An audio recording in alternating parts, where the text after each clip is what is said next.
ቴዎድሮስ አንተ በምትገኝበት የቡልቡላ ፓርክ አጠቃላይ እሁድ ነው ዛሬ። ከመዝናኛነቱ ባለፈ እነማን ሲዝናኑበት ነበረ? አጠቃላይ የሙሽሮችስ ሁኔታ ምን ይመስላል የሚለው ለተመልካቾች መረጃዎቹን አጋራለን።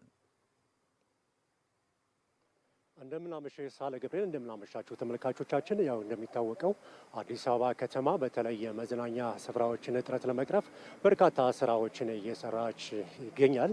እንደሚታወቀው እንግዲህ ከዚህ በፊት በተለይ ሳምንቱን በስራና በትምህርት ያሳለፉ የከተማ ነዋሪዎች የመዝናኛ ስፍራ እረፍታቸው ማሳለፍ እንደ ቅንጦት ይቆጠር ነበረ። አሁን ግን ከተማ አስተዳደሩ በተለይ የትውልድን እንዲሁም ደግሞ የነዋሪዎችን ጥያቄ የሚመልሱ የመዝናኛ ስፍራዎች እየተገነቡ ይገኛሉ ማለት ነው። በተለይ ደግሞ ከኮሪደር ልማቱ ጋር ተያይዞ በተለይ እነዚህ የመዝናኛ ስፍራዎች በተለያዩ ጎዳናዎች ላይ ተበራክተው የቀጠሉበት ሁኔታ አለ። እነዚህ የመዝናኛ ስፍራዎችም በነዋሪዎች ዘንድ ተመራጭ የሆኑበት ሁኔታ እንመለከታለን። በከተማ እንደ ከተማ ከሚገነባው የመዝናኛ ስፍራ ጎን ለጎንም እንግዲህ ክፍለ ከተሞች በራሳቸው አቅምና እንዲሁም ደግሞ ባለሀብቱን በማስተባበር የመዝናኛ ስፍራዎችን ይገነባሉ። አሁን የሚገኝበት የቦሌ ክፍለ ከተማ የቡልቡላ ፓርክም ለዚህ ተጠቃሽ ነው። እንግዲህ በዚህ ስፍራ ከቀኑ 8 ሰዓት ጀምሮ አዲስ ሚዲያ ኔትወርክ ቅኝት ሲያደርግ ነበር። በዚህም እንግዲህ በርካታ የከተማ ነዋሪዎች፣ በርካታ ህጻናት እንዲሁም ደግሞ ሙሽሮችን ጨምሮ በፓርኩ መሰረተ ልማቶች ሲዝናኑ እንዲሁም ደግሞ ሲፍታቱ እንዲሁም ሲደምቁ ሲደነቁም አይተናል ማለት ነው። እንግዲህ አዲስ ሚዲያ ኔትወርክም ከነዚህ ነዋሪዎች መካከል ሙሽሮችን ጨምሮ የተለያዩ የህብረተሰቦችን አነጋግሯል። ተከታትለን እስኪ የነዋሪዎችን አስተያየት እንመለስ።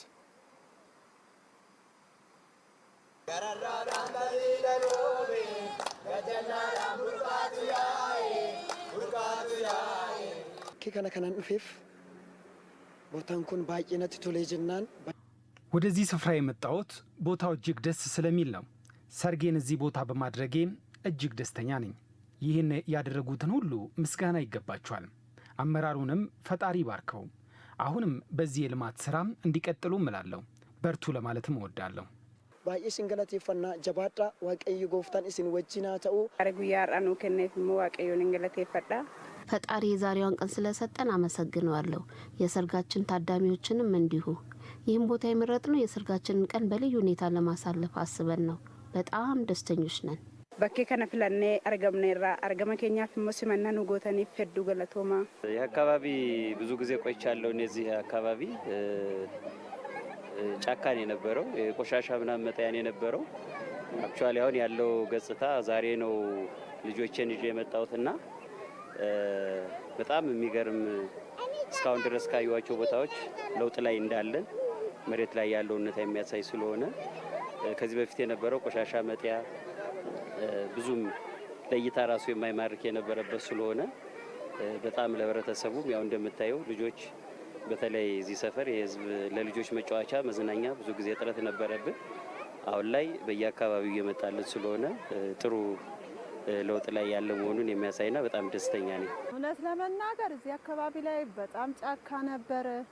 ብዙዎች እዚህ እንትን ብለው ዝም ብለው በቃ አለ አይደል ዝም ብሎ ጫካ ነበረ፣ ቆሻሻ ነበረ እዚህ አካባቢ ላይ።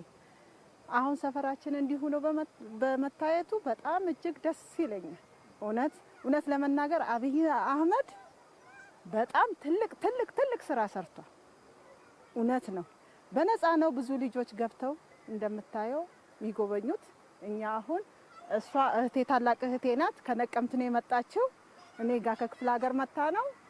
ነይ ሲላሳይሽ አብይ የሰራው ነይ በአይን በአካል ብያዝ ነው እያት የመጣሁት ማለት ነው።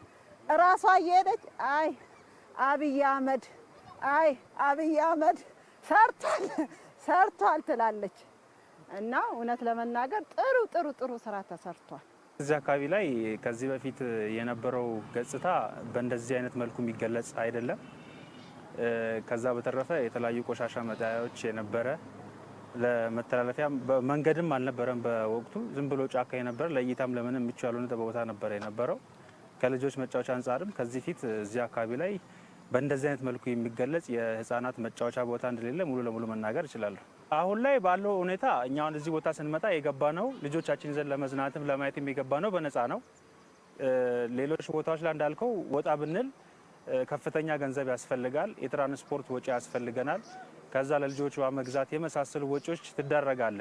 ያን ለማድረግ ደግሞ በገንዘብ በኩል አቅም ሊኖር ይገባል።